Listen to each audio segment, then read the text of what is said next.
À l'entrée sur la pelouse, acteurs et spectateurs n'ont qu'un seul objectif, la victoire. Ce précieux sésame que personne ne compte partager à l'issue des efforts fournis sur la pelouse est le leitmotiv le mieux partagé par tous les adversaires pour plusieurs raisons. La Société Mutuelle de l'Armée, c'est un club à pression. Ici, on ne se fixe pas d'objectif avant ce l'objectif qu'on a depuis le début de saison, du premier match jusqu'au dernier match, c'est de gagner bien évidemment tous les matchs. On ne peut pas faire le chemin quand même qui t'a gagné et puis venir ne pas gagner. Ça, c'est quand même pas avec tout ce beau public qui est arrivé là. Je pense qu'on va proposer quelque chose de bon et puis on va partir à la victoire. À la fin, il faut la prime. Donc c'est la prime qui fait le jeu, qui fait l'entraîneur. Le salaire seul ne suffit pas. Donc il faut gagner, il faut gagner, il faut gagner. Voilà, l'histoire est un témoignage, ça dit que les victoires font que tu es respecté. Donc quand il y a des matchs, il faut demander aux joueurs de gagner.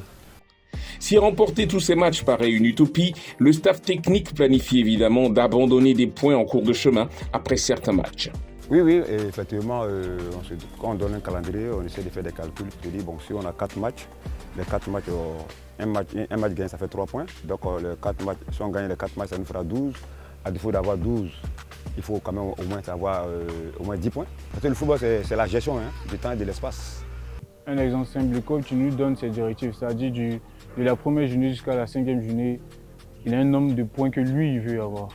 Mais nous, en tant que gagnants, en tant que des joueurs, des compétiteurs, on a l'obligation de forcément, si possible, ramasser tous les points que nous avons. Mais si, par inattention, par manque de concentration, on perd un point ou on arrache le match nul, je dirais que c'est pas aussi mal ni grave que ça.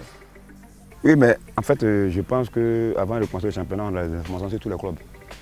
Donc il y a des clubs quand même, on sait qu'on n'a pas obligé de tout forcer. Avec une bonne organisation qui est mise en place, on ne force pas et puis on peut gagner le match. Par contre, il y en a, il faut forcer, il faut se surpasser pour pouvoir gagner. Donc on fait de ces calculs-là et puis bon, dans la tête des enfants, ils savent comment il faut faire pour qu'on puisse gagner. C'est ce qu'on fait. Entre vouloir et pouvoir, il y a les difficultés de la réalité et comme on le dit ici, 1 est toujours mieux que 0. La première impression qu'on doit avoir d'abord, c'est de gagner d'abord. C'est forcément de gagner. Et maintenant, au fil du temps, au fil des circonstances qui se prenant sur le terrain, on passera au plan B. C'est-à-dire ne pas perdre. Bon, c'est d'imposer notre manière de jouer à l'équipe du Racing. Voilà, nous allons essayer de pousser pour chercher la victoire. Maintenant, si on pousse qu'on ne peut pas obtenir les 3 points, on essaiera de partager les points. Puis bon.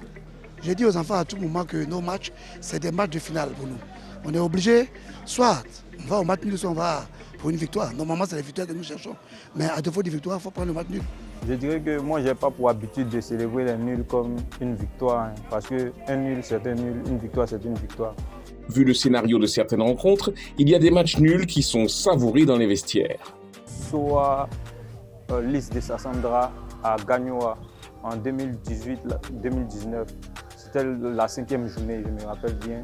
On avait à cœur, parce qu'on avait enchaîné 4 victoires, on avait à cœur d'enchaîner une 5e victoire. Mais dès l'entame du match, nous avons été menés par une équipe de l'IS très entreprenante. Automatiquement, on a essayé de revenir au score, mais ça a été tellement difficile que vers la fin, on a voulu limiter les dégâts, soit on ne perd pas le match. Oui, effectivement. L'équipe adverse était coriace. Maintenant, on avait la possibilité de gagner. Mais c'est pas mauvais. 1-1. On s'en sort très bien. Oui, Dieu merci. J'ai fait un placement gagnant, mais je n'ai pas gagné le match, j'ai fait un match nul. C'est bon à prendre. Parce qu'eux aussi, ils pouvaient aussi scorer un deuxième but. Il faut dire qu'on a eu la chance de faire un match nul. Vraiment, je me remercie le Seigneur, puis la bataille va être lancée. Il est mieux, quand on fait un match nul, de savourer à la fin. Je dis, Dieu merci, on a fait un match nul, au moins on a pris un point.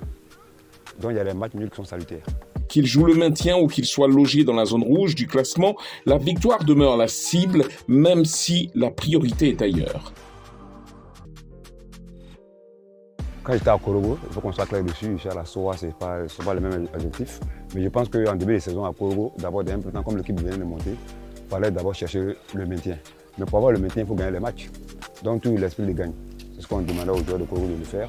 Bon, malheureusement, ça n'arrivait pas, mais on essayait de faire tant bien que mal pour pouvoir gagner les matchs. Au cours de la saison 2018, je veux dire que comme ça, notre objectif, quand on abordait les matchs, vu notre positionnement au classement, l'objectif premier était déjà de ne pas encaisser en premier quand on abordait un match. On n'est pas serein, on est vraiment fragile.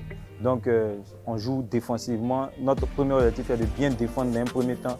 Et puis ici, il y a des éventuelles occasions qui se présentent, être le maximum efficace.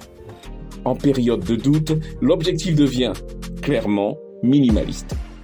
Aussi de continuer dans notre lancée parce que nous aussi ça fait 3 à 4 matchs qu'on ne perd pas. Donc on veut aussi montrer qu'on a sorti la tête de l'eau aussi.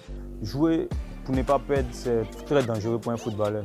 Dans la mesure où, quand on dit le football d'abord, c'est une prise de plaisir. Quand on est dans les profondeurs du classement, qu'on doit jouer pour non seulement ne pas perdre, et puis pour jouer, pour engranger des points, je pense qu'on ne prend plus plaisir. Et quand on ne prend plus plaisir au football, ça devient dangereux. Et la négativité suit et ça va avec. C'est bien joué ça. Absolument, très très bien joué. Belle passe à destination d'un partenaire. Il cherche une solution, il est amiable, ce ballon à l'intérieur. Et peut-être l'ouverture du score